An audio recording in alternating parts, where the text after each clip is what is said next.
তৃতীয় দিনে উদ্বোধন করা হলো বাংলাদেশ বিনিয়োগ সম্মেলনের। রাজধানীর হোটেল ইন্টারকন্টিনেন্টালে এর উদ্বোধন করেন প্রধান উপদেষ্টা ডক্টর মোহাম্মদ ইউনূস। এ সময় তিনি বিদেশি বিনিয়োগ আকৃষ্ট করতে সরকারের নেয়া পদক্ষেপের কথা তুলে ধরেন।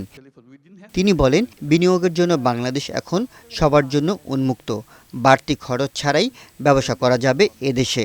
Invite you to join that crowd. Not only change Bangladesh by your business. বাংলাদেশে ব্যবসার ভালো সুযোগ রয়েছে। এই ব্যবসা শুধু বাংলাদেশের জন্যই নয়, সারা পৃথিবীর জন্য সুযোগ তৈরি করতে পারে।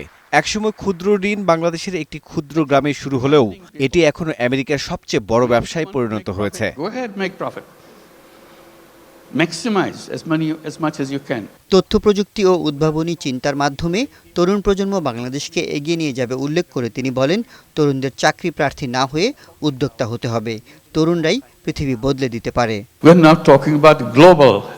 তরুণ প্রজন্ম সম্মিলিতভাবে পৃথিবীকে বদলে দেবে। তারা সরকারের অপেক্ষায় বসে থাকবে না। সেই নতুন বিশ্ব গড়তে এখন থেকেই উদ্যোগ নিতে হবে।